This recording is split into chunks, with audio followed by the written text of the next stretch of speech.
नाबालिग पर छपाक आखिर कब तक? एक बड़ा सवाल, एक बड़ा चिंता का सबब, जिसे आज हम समझने की कोशिश करेंगे। नमस्कार, आपके साथ मैं हूं घनश्याम उपाध्याय।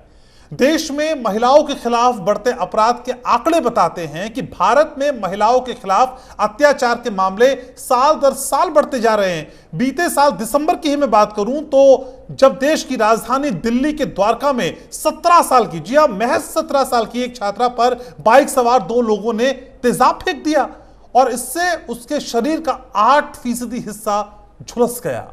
और अब जो ताजा मामला हमारे सामने आया है, उसने एक बार फिर से एसिड अटैक को लेकर देश की बेटियों में डर का माहौल पैदा कर दिया है। यह मामला हरियाणा के पंचकुला का है, जहां 16 साल की एक नाबालिग बच्ची पर एक युवक ने केमिकल फेंक दिया, जिससे उसका चेहरा, उसकी गर्दन पूरी तरह से झुलस गए। इस मामले ने एक बार फिर से एसिड या केमिकल की खुलेआम बिक्री को लेकर सवाल खड़े कर दिए हैं। एसिड हमले की बढ़ती घटनाओं के मद्देनजर साल 2013 में सुप्रीम कोर्ट ने कानून बनाया, लेकिन क्या वो कानून कारगर साबित हो रहा है? क्या एसिड अटैक की घटनाएं भारत में तब से घटी हैं? अभी भी एसिड हमले क्यों हो रहे हैं? पंचकुला की घटना ने ऐसे कई सवाल देश के सामने एक बार फिर से खड़े कर दिए हैं और इन सवालों का आज जवाब हम ढूंढने की कोशिश करेंगे, एक बड़ी चर्चा, एक बड़े पैनल के साथ। मगर उससे पहले एक रिपोर्ट आपको दिखाते हैं।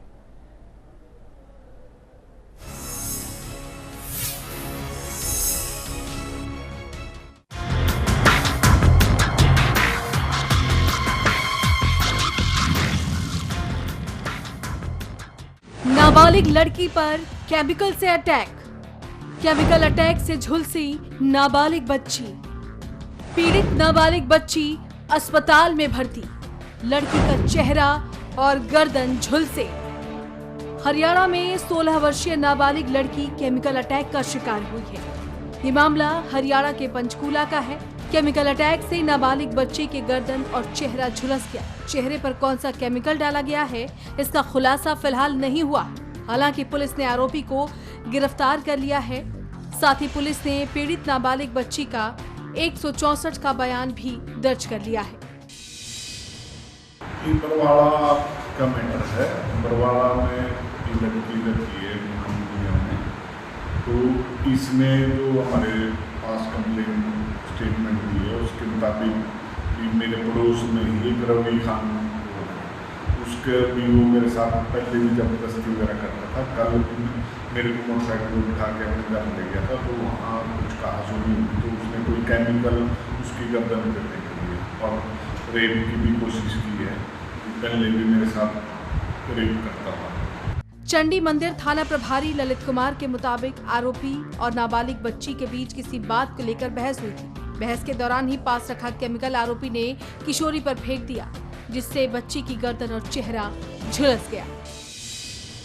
मामला दर्ज करके लड़की का मेडिकल वगैरह करवा दिया है। 164 की बयान करवा दी है। आरोपी को गिरफ्तार 326, 506 IPC और 6 पोस्को है। कल कोर्ट में पेश करेंगे। आज गिरफ्तारी करेंगे। एक वक्त था जब ऐसी घटनाएं आए दिन सामने आती रहती थी। लोगों को जागरूक करने के लिए बॉलीवुड भी पीड़ित लड़कियों की कहानियों को पर्दे पर उतारता रहा है। ऐसी घटनाओं के खिलाफ सख्त नियम और कानून भी बनाए गए हैं। बावजूद इसके इस तरह की घटनाएं थमने का नाम नहीं ले रही हैं। ऐसे में बड़ा सवाल यही है कि आखिर हमारे समाज में ये घटनाएं कब रुकेंगी? कब हमारे देश की बेटियां ऐसे हमलों से खुद को सुरक्षित महसूस कर पाएंगी? पंचकूला से उमंग श्योरान की रिपोर्ट, MH1 न्यूज।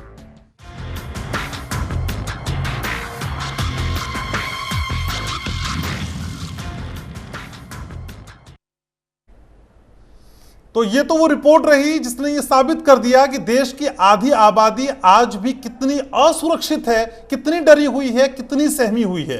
लेकिन इस बीच कुछ आंकड़े भी आपको जरूर जानने चाहिए। देश में महिलाओं पर एसिड अटैक को लेकर सरकारी आंकड़ों की मैं जिक्र करूं यहां पे, तो बहुत डराते हैं, बहुत चिंताजनक है। चर्चा शुरू करूं उससे पहले ग्राफिकली मैं आपको दिखाने की कोशिश करता हूं कि एसिड हमलों को लेकर NCRB के आंकड़े कहते क्या हैं।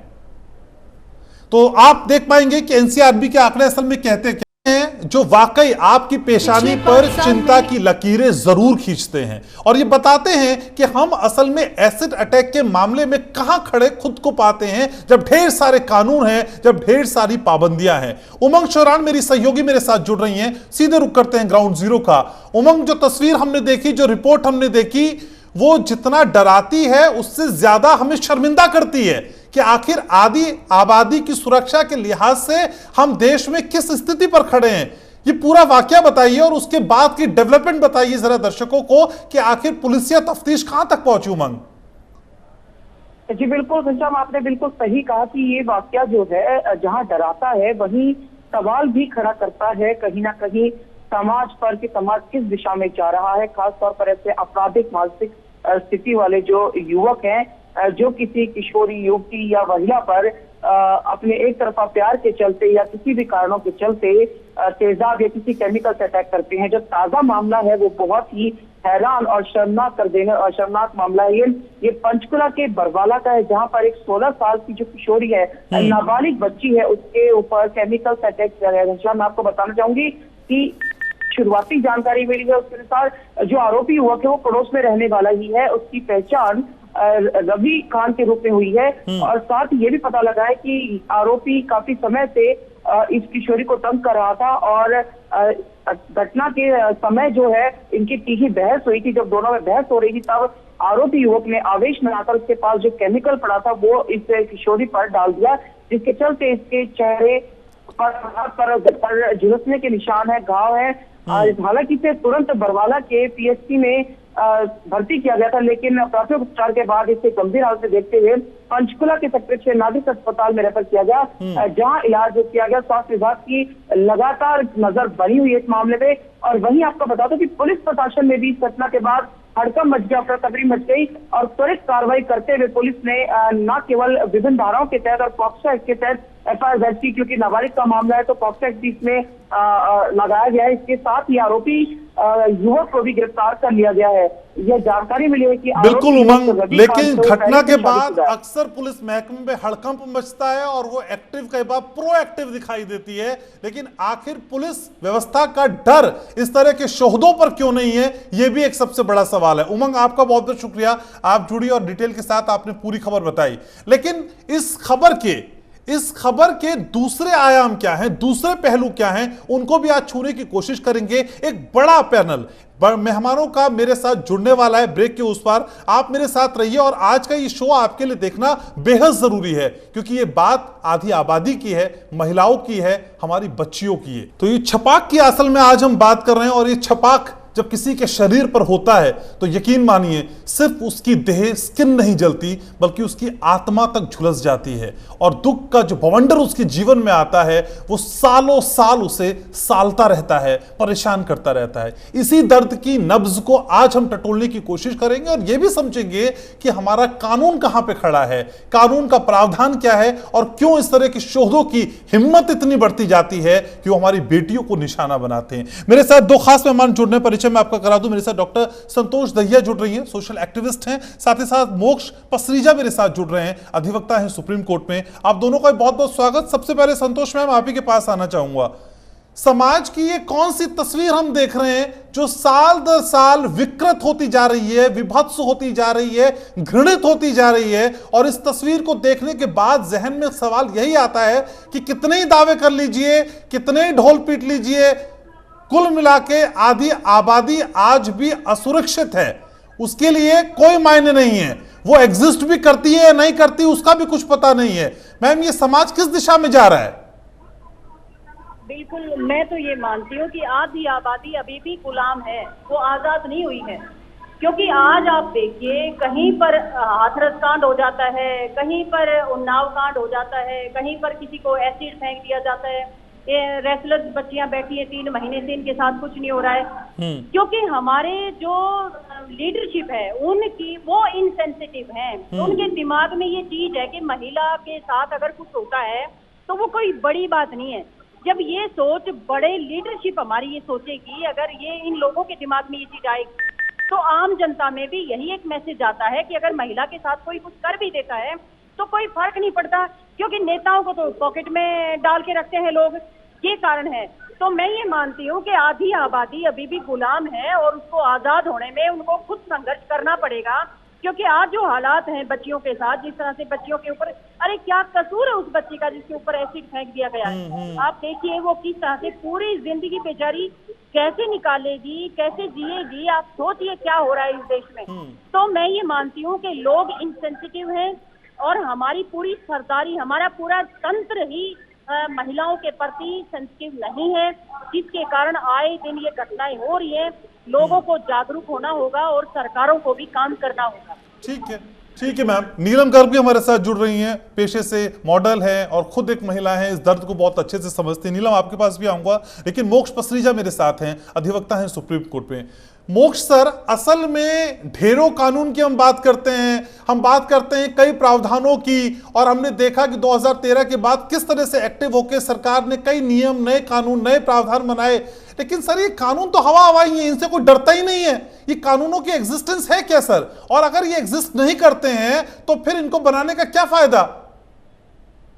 जी देखिए, इसमें क्या है कि एसिड अटैक विक्टिम्स पर अगर हम देखें तो स्पेसिफिकली जो हमारी भारतीय दंड संहिता है, इंडियन पीनल कोड, उसमें 2013 से पहले कोई प्रावधान नहीं था कि एसिड अटैक विक्टिम्स जो हैं उनको लेकर जो एक्यूज है, जो ये क्राइम करता है, उसको किसी एक पर्टिकुलर धारा में ऐसा कहीं नहीं लिखा था इंडियन पेनल कोड में कि उसको कोई सजा मिले।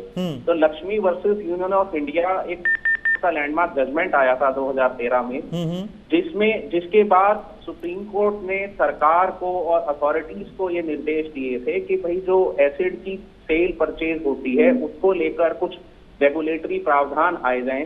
उसके बाद फिर इंडियन पीनल कोड में भी संशोधन हुआ, जिसमें सेक्शन 326A और B स्पेसिफिकली उसमें ऐड किया गया इंडियन पीनल कोड में, जो ग्रीवियसली कॉजिंग हर्ट को लेकर है, एसिड अटैक विक्टिम को लेकर है। उसमें ये साफ साफ लिखा हुआ है कि अगर कोई इस तरीके का जघन्य अपराध करता है तो और उसका कोई विक्टिमाइज होता है तो जो अपराधी है उसको 10 साल तक की सजा मिल सकती है पहले शॉट में, और जिसको कि लाइफ इम्प्रिजनमेंट तक बढ़ाया जा सकता है, और इसके साथ साथ फाइन भी है।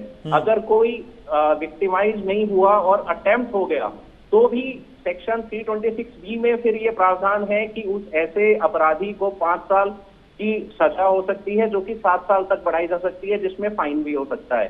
फिर साथ साथ CRPC में भी संशोधन आया, जिसमें section 357A, B, C add किया गया, और वो स्पेसिफिकली ये नहीं बोलता है कि एसिड अटैक विक्टिम्स को किस तरीके का कॉम्पनसेशन हो, लेकिन विक्टिम्स जो इस तरीके के कुछ अपराध के हैं उनको कॉम्पनसेशन के जो प्रावधान है 357A, 357B, 357C में लाया गया कि पहले तो एक्यूज देगा, एक्यूज नहीं दे पाया तो सरकार देगी। सरकार के देने के साथ साथ प्राइवेट हॉस्पिटल्स और ये जो सरकारी हॉस्पिटल हैं उनको भी निर्देश दिए गए कि 1 से 2 बेड और फ्री मेडिकल एड विक्टिम को किस तरीके से दी जा सकती है। तो क्या हो रहा है कि पहले ऐसा नहीं था, लेकिन अब धीरे धीरे कानून आ रहा है। लेकिन हाँ, ये बिल्कुल एक सही बात है कि कानून आ जाने से अपराध नहीं रुक रहा। NCRB की एक 2021 की रिपोर्ट थी जिसमें था कि 175 इस तरीके के अपराध हुए हैं, एसिड अटैक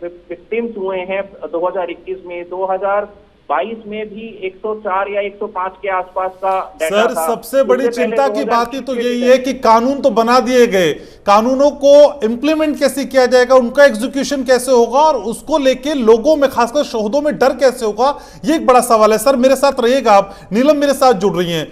नीलम, ये जो एसिड अटैक होते हैं असल में सिर्फ किसी के चेहरे, किसी के जिस्म या किसी की खाल पर पड़ने वाला प्रहार नहीं है, यह आत्मा तक को झुलसा देता है और सालों साल लग जाते हैं उस पेन से, उस दर्द को बाहर निकलने के लिए। हमने कई बार देखा कि पुरुष हो, युवक हो, हाथों में तख्तियां लिए, कैंडल मार्च लिए हुए सड़कों पे निकलते हैं और बोलते हैं कि हाँ हम आधी आबादी के साथ खड़े हैं, महिलाओं के साथ खड़े हैं, लेकिन इन टोटलिटी जो हम तस्वीर देखते हैं वो तो कुछ और ही कहती है। ये तख्तियां लेके, कैंडल मार्च निकाल के कोई फायदा तो होता दिखाई नहीं देता। ये माइंडसेट बदलता क्यों नहीं है नीलम? हमारा जो सोशल सिस्टम है ये अभी भी पिछड़ा हुआ है। ये विमेन को फिर भी मेन से कम समझता है, क्योंकि हमारा मेल डोमिनेटेड सोसाइटी है। तो हमको सबसे पहले तो अपनी ही सोच बदलनी है। जो हमारी बेटियां हैं उनको बोल्डली रेज करना है, वो किसी से ना डरे, खुल के जिए, उसके लिए हमें उन्हें सहयोग देना पड़ेगा। सबसे पहले हम गवर्नमेंट से तो चाहते हैं, लेकिन क्या वो घर में भी सेफ हैं?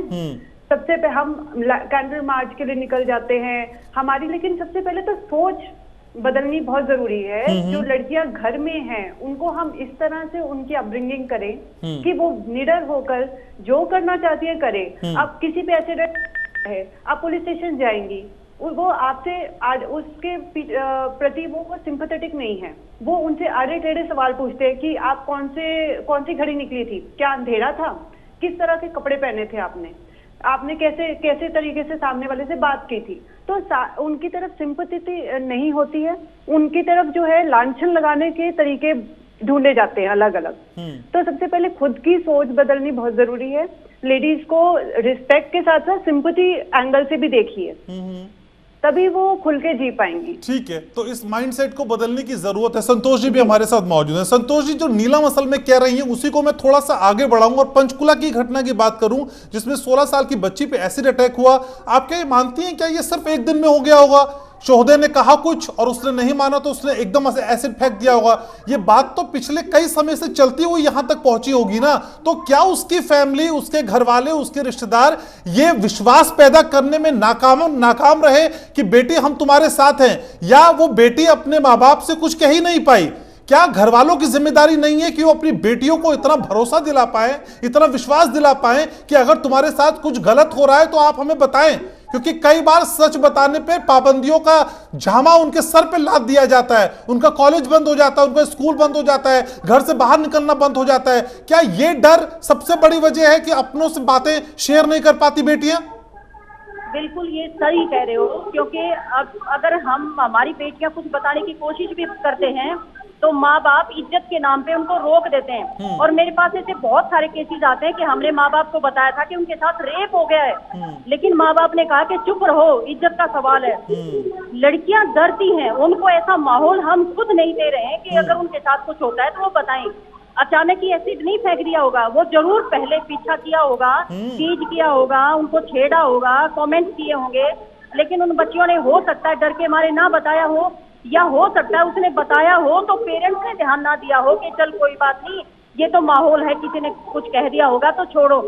ये जो मानसिकता है हमारी कि छोड़ो कोई बात नहीं, शायद छोटी मोटी बात होगी, वो छोटी सी बात बहुत बड़ी एक दिन हो जाती है। और माँ बाप हम खुद पेरेंट्स उनको इतनी सिक्योरिटी नहीं दे पा रहे हैं कि हम उनका विश्वास जीत पाए कि बेटा अगर तुम्हारे साथ ऐसा कुछ होता है तो हमारे साथ शेयर करें।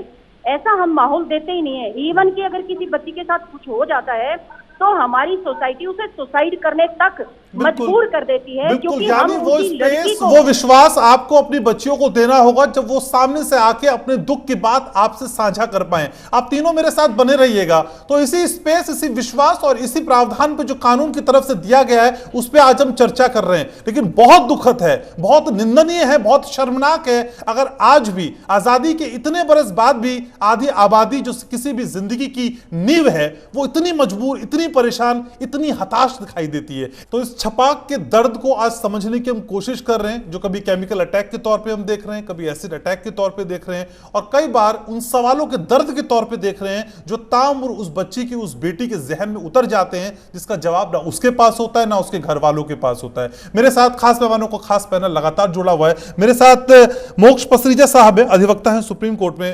तो मोक्ष सर, असल में पुलिस की भूमिका को आप यहां पे कैसे देखते हैं? क्या अभियुक्तों की गिरफ्तारी, उनको डिटेन करना, जहां से केमिकल या एसिड मिला वहां उनके खिलाफ नोटिस जारी कर देना, क्या यहां तक बस करके जिम्मेदारी खत्म हो जाती है, या आपको लगता है इस जिम्मेदारियों में और बढ़ोतरी होनी चाहिए और जिम्मेदारी में बढ़ोतरी के साथ वो सीरियसनेस, वो सेंसिटिवनेस होनी चाहिए जिसकी असल में जरूरत है? देखिए, जैसा कि अभी मैंने आपको बताया कि 2013 से पहले इस तरीके का कोई लॉ नहीं था। 2013 के बाद ये लॉज आने शुरू हुए, 326 से 326B। जी। जितना लॉ स्ट्रिक्टर होगा, पिनिटिव होगा, उतना एक डेटरेंट आएगा। ऐसे में पुलिस की जो जिम्मेदारी है वो बहुत बढ़ जाती है। लॉ तो आ गया 326 है, 326B में प्रावधान दे दिया गया कि एसिड अटैक जो एक्यूज है उसको क्या क्या सजा होनी चाहिए, 10 साल की हो और लाइफ इम्प्रिजनमेंट हो। लेकिन अगर हमारी जो पुलिस एजेंसीज हैं वो उन लॉज को इम्प्लीमेंट ना कर पाए एकदम जागरूकता के साथ और एकदम तत्परता के साथ, तो ऐसे लॉ का कोई फायदा नहीं रह जाएगा। तो पुलिस की बहुत बड़ी जिम्मेदारी है कि ऐसा जो एक्यूज है उसको एक समाज को बेसिकली एक मैसेज जाएगा, एक संदेश जाएगा कि अगर उसको फटाफट से अरेस्ट किया जाए और जो हमारा एक जो क्रिमिनल ट्रायल है कोशिश किया जाए कि उसको समरी ट्रायल में देकर फटाफट जल्दी से जल्दी उसकी चार्जशीट फाइल करके ऐसा जो अपराधी है उसको कड़ी से कड़ी सजा जो दी जा सकती है वो दी जाए।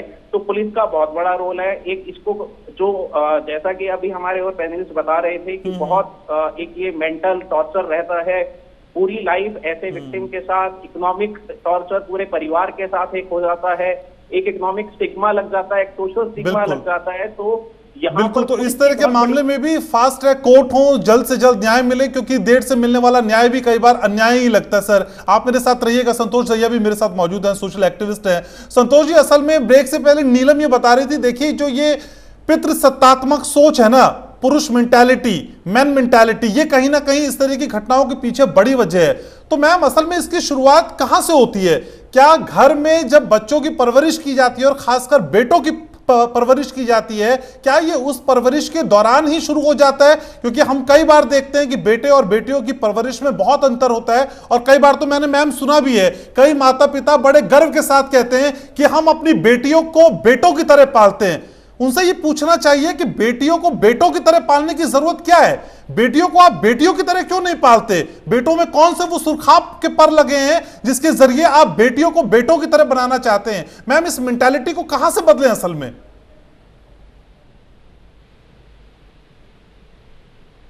संतोष जी,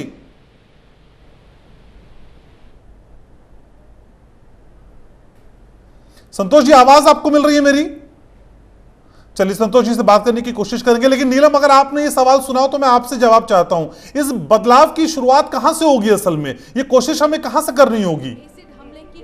ये कहा था, ये शुरुआत घर से ही होगी, इसकी नींव घर पर ही है। हम जैसे लड़कों को हम सोचते हैं कि वो बहुत स्ट्रॉन्ग है, हम लड़कियों को क्यों नहीं सोचती हैं कि वो स्ट्रॉन्ग है?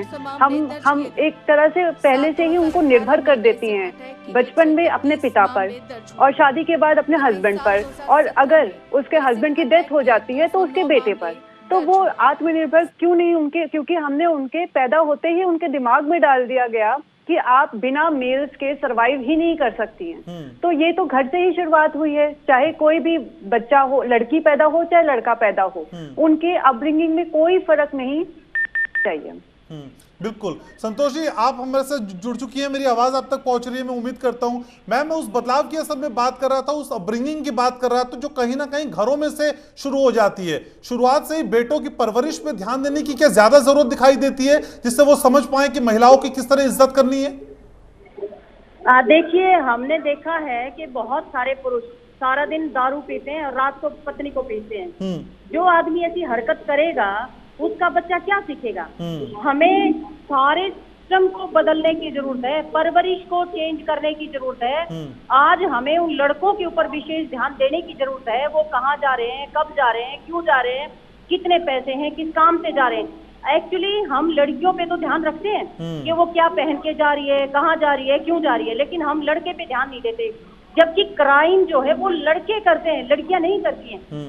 इसलिए हमें उन लड़कों पे ध्यान देने की जरूरत है, और खासकर मैं माँ की जिम्मेदारी, पिता की जिम्मेदारी इसमें ज्यादा महत्वपूर्ण रहेगी, और टीचर्स की रिस्पॉन्सिबिलिटी उनको निभानी पड़ेगी। केवल किताब पढ़ा के वो पल्लू नहीं झाड़ सकते, क्योंकि अगर हमें एक स्वस्थ समाज पैदा करना है तो हमें स्वस्थ दिमाग पैदा करना पड़ेगा, और जिसकी आज सख्त जरूरत है। आज आप देखिए, लड़की कहीं पे भी जाती है तो छोटा सा बच्चा उसकी गोद में लड़का दे देते हैं कि भाई को साथ लेके जा।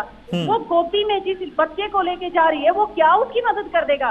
लेकिन हमारी मानसिकता है कि लड़का इसके साथ है, मतलब उंगली पकड़ा के तुम छोटे से बच्चे को उस 16, 17, 18, 20 साल की लड़की के साथ भेज देते हो, ये कह के कि भाई को साथ लेके जाओ। क्या भाई, कौन सा भाई, कितना बड़ा भाई और क्या सिक्योरिटी है वो उसकी? 5 7 10 साल का बच्चा क्या कर लेगा? तो हमें सारे सिस्टम को बदलने की जरूरत है।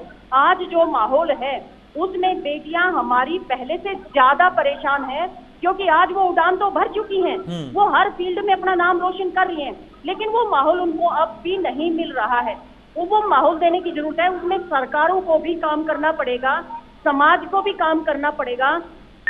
सर, हमारी ये मानसिकता है कि अगर किसी लड़की के साथ कोई छेड़खानी होती भी है तो लोग आंख बंद कर लेते हैं, हमारी छोरी थोड़ी, हमने क्या करना। किसी का लड़का अगर गलत हरकत करता है तो लोग बिल्कुल नहीं उसको बात करना पसंद करते, ना ही उसको टोकना पसंद करते, सोचते मेरा छोरा थोड़ी है, मन ने के लेना देना। ये जो मानसिकता है कि मेरा थोड़ी है, मन ने के लेना देना, ये जो सिस्टम है इसको बदलने की जरूरत है। ये हमारा समाज है, हमारे लोग हैं, हमारी बेटी है, हमारा बेटा है। ये जब हम मेरे से हमारे पे आएंगे तब हम परिवर्तन कर सकते हैं। अगर मेरे अड़ोस में, पड़ोस ठीक है में मैम, तो कोई ये जिम्मेदारी परेशान असल है, में सामूहिक है और हम सबको निभानी होगी। मोक्ष सर, बहुत संक्षेप में मैं आपसे जवाब चाहना चाहता हूं। कन्विक्शन रेट लगातार कम हो रहा है सर। 2017 में जो 35% था वो 2021 और 20 में आते आते महज 20% रह गया है। ये कन्विक्शन रेट घटना क्या प्रोत्साहित करता है इस तरह के शोधों को, इस तरह की हरकत को अंजाम देने के लिए? बहुत संक्षेप में बोलिएगा सर, मुझे वाइंड अप करना है। एक बार आप सवाल दोबारा बोलेंगे? सर, इस तरह के मामलों में जो कन्विक्शन रेट है वो लगातार कम होता जा रहा है। 2017 की तुलना में 2021 में आते आते वो कन्विक्शन रेट महज 20% रह गया। ये कम होता कन्विक्शन रेट क्या इस तरह के शोधों को प्रोत्साहित करता है, उनकी हिम्मत को बढ़ाता है? जी, ये आपकी बात बिल्कुल ठीक है, लेकिन जैसे हम लॉज मैं देख रहा हूँ जुडिशरी अपना बहुत एक्टिव है। जो हमारा सर्वोच्च न्यायालय है वो इस तरीके के लॉज बार बार लेकर आ रहा है, तो जांच एजेंसियां जो है, पुलिस अथॉरिटीज जो हैं, उनको थोड़ा स्ट्रिक्ट होना पड़ेगा। उनको उन लॉज को इम्प्लीमेंट बहुत स्ट्रिक्टली करना पड़ेगा ताकि जो कन्विक्शन रेट है ऐसे मामलों में वो बढ़े। और कन्विक्शन रेट बढ़ेगा तो एक डेटरेंट आएगा। और यहाँ जैसा कि अभी सारे कह रहे थे कि डेटरेंट ठीक है, पॉजिटिव ठीक है, लेकिन यहाँ जागरूकता जो है, एजुकेशन जो है इस समाज में, वो बहुत जरूरी है इस तरीके के क्राइम्स को रोकने के लिए। कन्विक्शन रेट अगर बढ़ेगा तो एक डेटरेंट जरूर रहेगा अपराधियों के मामले के मन में। ठीक है, तो वो डर, वो खौफ पैदा होना बहुत जरूरी है, तब इस तरह की घटनाओं में लगाम लग सकती है। और हमारी जिम्मेदारी, समाज की जिम्मेदारी भी है। आप तीनों को बहुत बहुत शुक्रिया, आपने समय निकाला, चर्चा में जुड़े, अपनी अहम राय हम तक पहुंचाई। तो दौलत के लिए जब औरत की इस्मत को न बेचा जाएगा, अरमानों को ना कुचला जाएगा, गैरत को ना बेचा जाएगा, अपनी काली करतूतों पे जब ये दुनिया शर्माएगी, वो सुबह कभी तो आएगी, वो सुबह कभी तो आएगी। और उस सुबह का हम और आप मिलकर इंतजार कर रहे हैं, जब ये आधी आबादी खुली सांस ले पाएगी और ये बता पाएगी कि वो भी इसी समाज का हिस्सा है। घर से निकलते वक्त उसको किसी के सहारे की जरूरत नहीं होगी और राह पे चलते चलते उसे कोई छेड़ेगा नहीं, उस पर एसिड अटैक करेगा नहीं। और ये बेटियां अपने माँ बाप के लिए चिंता की सबब नहीं बल्कि मान का विषय होंगी। इस सुबह का हम और आप इंतजार कर रहे हैं।